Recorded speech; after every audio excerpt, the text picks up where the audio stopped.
Hi everyone, today we will be going over, originally by Carol Ann Duffy, the annotations that are needed for both higher and National 5 Scottish set text poetry. These annotations are typically geared towards higher students, but they can also be used if you are studying National 5 as well. So, what is this poem about?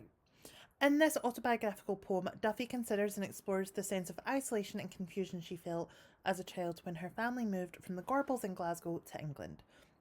She describes both the literal details of the journey and the move, as well as the deeper metaphorical journey that she and her family experienced as a result of this decision. As the title suggests, she considers to what extent our identity is shaped and defined not only by our environment but by the changes in dialect and culture. So, the big themes in this poem include childhood, growing up, and identity. I wanted to give you a brief overview of the form and structure of the poem. This isn't actually relevant for any kind of SQA exam style questions, but it helps with your understanding of the overall poem and the themes and meaning behind the words to give you kind of that way into accessing the poem. So, like much of Duffy's work, the poem has a regular structure and has 3 stanzas of 8 lines that help divide the poem into straightforward chronology. So, stanza 1 focuses on her recalling the journey from Glasgow towards her new home. Stanza 2 explores her initial sense of not fitting into this new landscape. Stanza 3 considers the larger questions about how our sense of identity is formed, shaped, and affected by such transitions. Despite the ordered structure of this poem, it actually lacks any regular rhythm or rhyme scheme, which represents the speaker's anxiety and lack of control over the move. So, if you are going to be annotating this poem alongside us, then here is the key that I have used to help you understand what each of the annotations entail. So, green is for word choice, red is imagery and symbolism, pink is structure, blue is contrast, and purple is themes. So, at the beginning of every stanza, I will give you a brief overview of what it is about. So, for stanza 1, what it's really highlighting to us is that the poem is written in past tense, suggesting that this is a memory.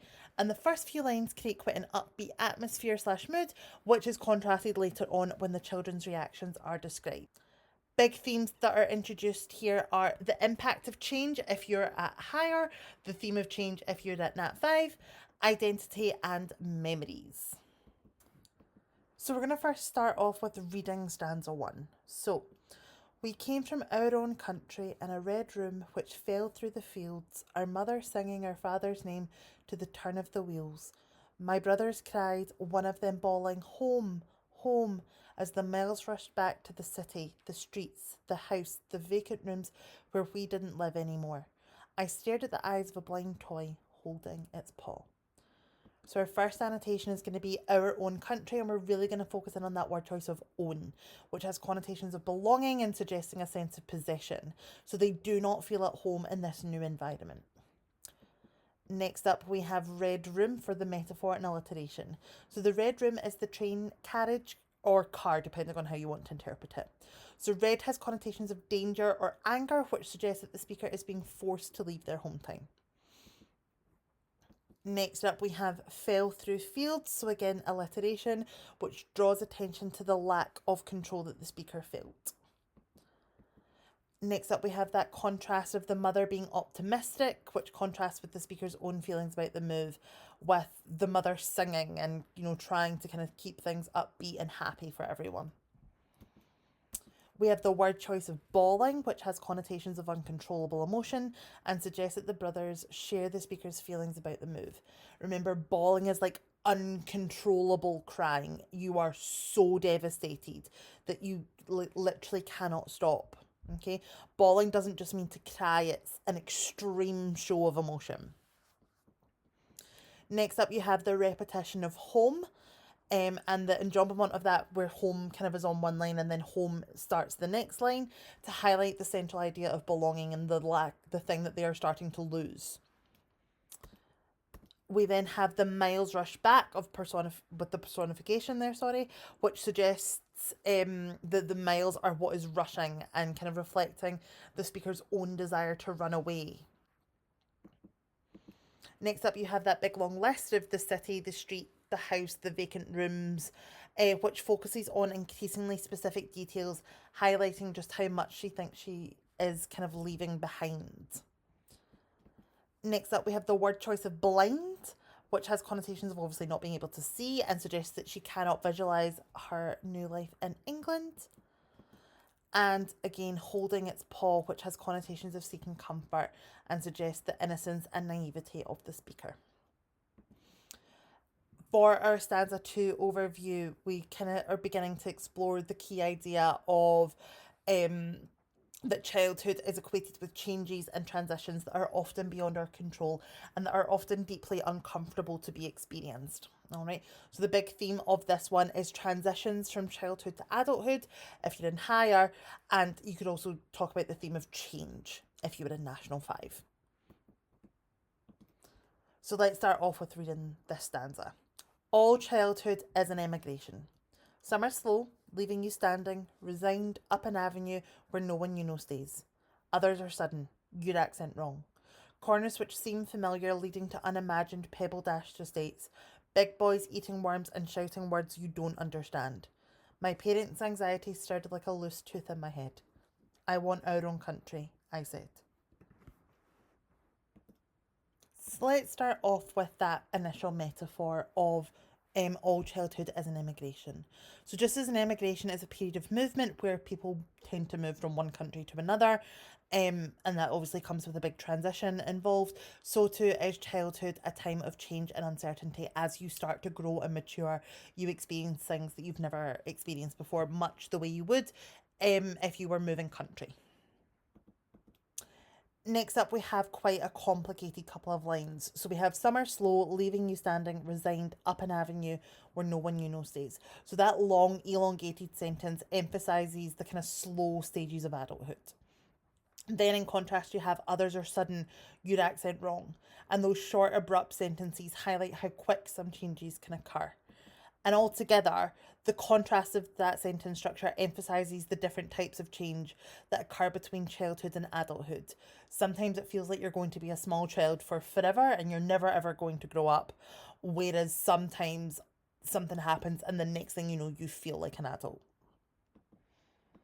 Next up, we have your accent wrong, and that word choice really of wrong has connotations of being invalid and obviously suggests that she doesn't fit in. Then you have the alliteration of big boys, and that harsh B sound emphasises how intimidating the speaker finds her new surroundings. The eating worms and shouting obviously create quite a tense atmosphere. It's not somewhere she feels particularly safe or that she feels is enjoyable. The don't understand has connotations of uncertainty and suggests that she cannot negotiate her way through this unfamiliar landscape.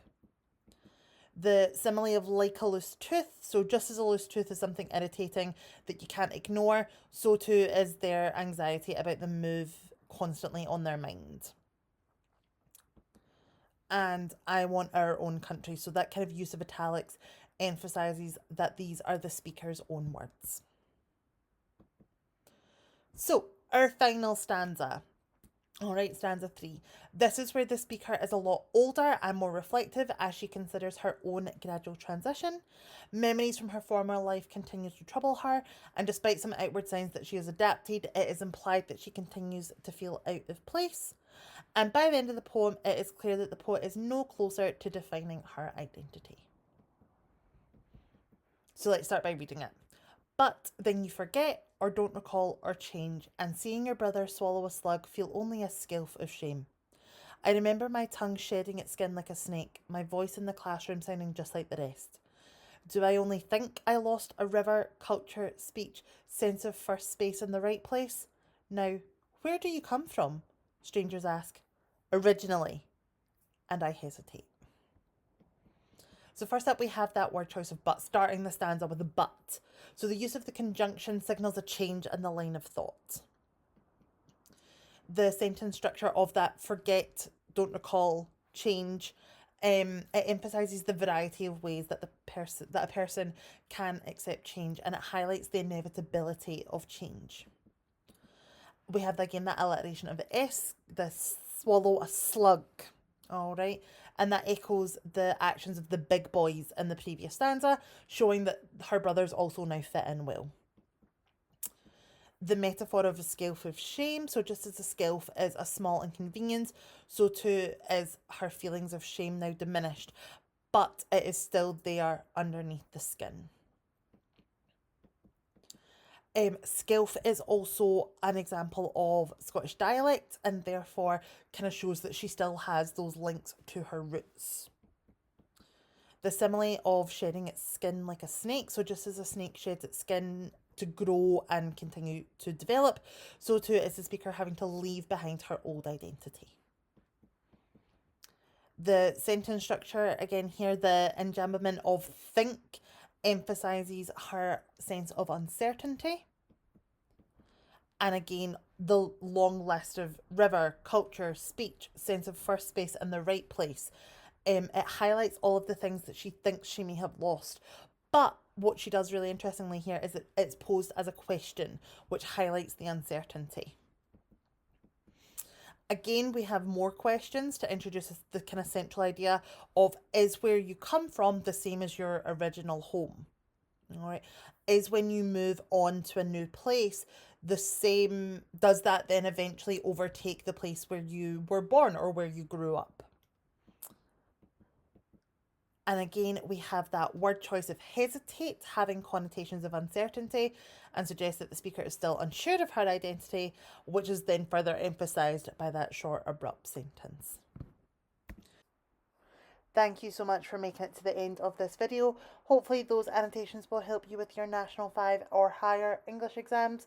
There are plenty of practice questions available online to help support your further revision. Thanks for listening. Bye.